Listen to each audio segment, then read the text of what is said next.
जून 2020 पूरा भारत एक अदृश्य दुश्मन से लड़ रहा था। कोरोना महामारी, सड़कों पर सन्नाटा, दुकानें बंद, लोग घरों में कैद। लेकिन इसी दौरान दक्षिण भारत के एक छोटे से शहर में कुछ ऐसा हुआ जिसने पूरे देश को हिला दिया। यह कहानी है तमिलनाडु की और एक छोटे शहर सथनकुलम की, जहां 4 दिनों में 2 जिंदगियां खत्म हो गईं और एक महिला कांस्टेबल ने पूरे सिस्टम को चुनौती दे दी। यह सिर्फ एक केस नहीं था, यह सवाल था कानून पर भरोसे का, यह सवाल था पुलिस हिरासत की सुरक्षा का, और यह सवाल था क्या कानून के रक्षक कभी कानून तोड़ सकते हैं। यह कहानी शुरू होती है पी जयराज से, 59 साल के एक साधारण इंसान, एक पिता, एक पति और एक छोटे शहर का छोटा दुकानदार। वो रहते थे साथनकुलम में, जहां जिंदगी बहुत साधारण थी। छोटा शहर, कम भीड़, शांत गलियां और धीमी जिंदगी। जयराज अपने परिवार के साथ खुश थे। उनका बेटा जेमास बेनिक्स 31 साल का युवा, मेहनती और अपने पिता के बहुत करीब। दोनों साथ में मोबाइल एक्सेसरी की छोटी दुकान चलाते थे।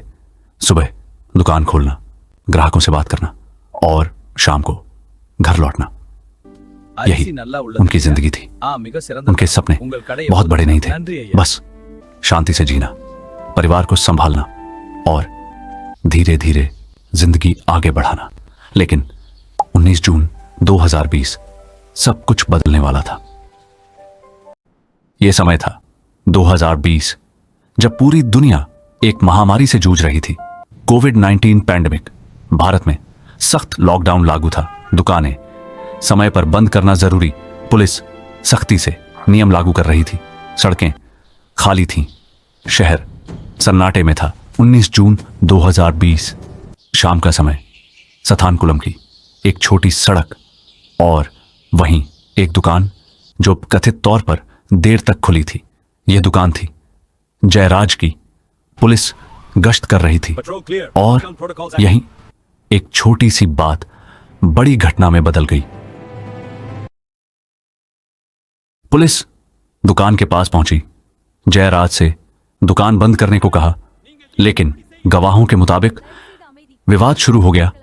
बात बढ़ गई और कुछ ही मिनटों में स्थिति बदल गई। पुलिस ने जयराज को गिरफ्तार कर लिया। उन्हें पुलिस स्टेशन ले जाया गया। घर वालों को इसकी जानकारी मिली और तुरंत उनका बेटा बेनिक्स पिता को छुड़ाने पुलिस स्टेशन पहुंचा। लेकिन यहां स्थिति और बिगड़ गई। गवाहों के मुताबिक बेनिक्स और पुलिस के बीच बहस हुई और कुछ ही देर में उसे भी हिरासत में ले लिया गया। अब पिता और बेटा दोनों पुलिस स्टेशन के अंदर थे। उन्हें नहीं पता था कि आगे क्या होने वाला है। रात धीरे धीरे गहरी होने लगी। पुलिस स्टेशन के दरवाजे बंद हो गए और अंदर कुछ ऐसा हुआ जिसने पूरे देश को हिला दिया।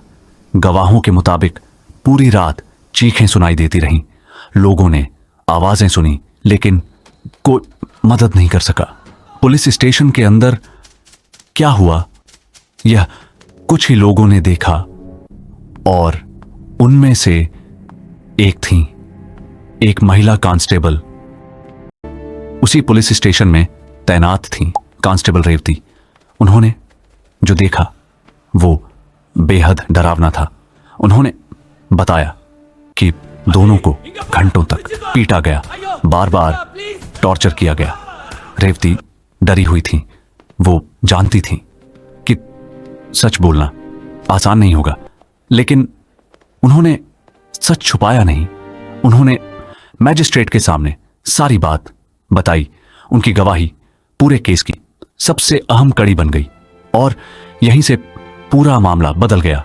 एक महिला कांस्टेबल जिसने डर के बावजूद सच बोला और पूरे सिस्टम को चुनौती दे दी।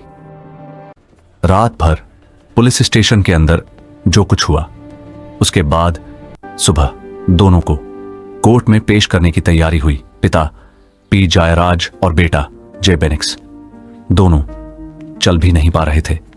गवाहों के मुताबिक दोनों की हालत बेहद गंभीर थी, लेकिन फिर भी उन्हें कोर्ट ले जाया गया। कथित तौर पर कोविड प्रोटोकॉल के कारण मैजिस्ट्रेट ने दूरी से कार्यवाही की। दोनों को न्यायिक हिरासत में भेज दिया गया और यहीं एक और बड़ी चूक हुई। दोनों की हालत गंभीर होने के बावजूद उन्हें जेल भेज दिया गया। यह फैसला आगे चलकर पूरे केस का सबसे अहम हिस्सा बना। जेल पहुंचने के बाद दोनों की हालत तेजी से बिगड़ने लगी। पहले बेनिक्स की तबीयत अचानक खराब हुई। उन्हें अस्पताल ले जाया गया, लेकिन 22 जून 2020 जे बेनिक्स ने दम तोड़ दिया। यह खबर अभी फैल ही रही थी कि अगले ही दिन 23 जून 2020 पी जयराज भी जिंदगी की लड़ाई हार गए। सिर्फ 24 घंटे में पिता और बेटा दोनों की मौत। यह सिर्फ एक हादसा नहीं था, यह पूरे सिस्टम पर एक बड़ा सवाल था। जैसे ही यह खबर सामने आई, पूरा देश हिल गया। सोशल मीडिया गुस्से से भर गया। Hashtag justice for Jayaraj and Bennix trend करने लगा। लोग न्याय की मांग करने लगे। सेलिब्रिटी, राजनेता और आम लोग सबने आवाज उठाई। मामला पहुंच गया मद्रास हाईकोर्ट तक। हाईकोर्ट ने इस मामले को गंभीरता से लिया और तुरंत जांच के आदेश दिए। मामले की जांच शुरू हुई। गवाह सामने आने लगे, सबूत इकट्ठा किए गए और सबसे अहम गवाही आई कांस्टेबल रेवती की। उन्होंने जो बताया वो हिला देने वाला था। उन्होंने बताया कि दोनों को बेहद बेरहमी से पीटा गया, घंटों तक टॉर्चर किया गया। उनकी गवाही इस केस की सबसे मजबूत कड़ी बनी। बाद में जांच सौंपी गई सेंट्रल ब्यूरो ऑफ इन्वेस्टिगेशन को। सीबीआई ने पूरे मामले की गहराई से जांच की और धीरे धीरे सच सामने आने लगा। 6 साल लंबी कानूनी लड़ाई, गवाह, सबूत और न्याय की उम्मीद। परिवार इंतजार करता रहा। आखिरकार 2026 ऐतिहासिक फैसला आया। कोर्ट ने 9 पुलिसकर्मियों को दोषी ठहराया और मौत की सजा सुनाई। कोर्ट ने इसे रेयरेस्ट ऑफ रेयर केस बताया। यह फैसला सिर्फ 2 जिंदगियों के लिए नहीं था। यह फैसला पूरे देश के लिए एक संदेश था कि कानून से ऊपर कोई नहीं। 2 जिंदगियां खत्म हो गईं, लेकिन एक महिला कांस्टेबल डरी नहीं, झुकी नहीं और सच सामने लाया। कभी कभी एक इंसान पूरे सिस्टम को बदल देता है। 2 जिंदगियां, एक पिता, एक बेटा। सिर्फ 4 दिनों में सब खत्म हो गया। लेकिन यह कहानी सिर्फ एक केस नहीं है। यह कहानी हमें बहुत कुछ सिखाती है। यह हमें सिखाती है कि कानून सबके लिए बराबर होना चाहिए, चाहे कोई आम नागरिक हो या कानून का रक्षक। यह कहानी हमें याद दिलाती है कि पुलिस सिर्फ ताकत का नाम नहीं, जिम्मेदारी का नाम है, विश्वास का नाम है और मानवता का नाम है। और यह कहानी हमें यह भी सिखाती है कि एक इंसान पूरे सिस्टम को बदल सकता है।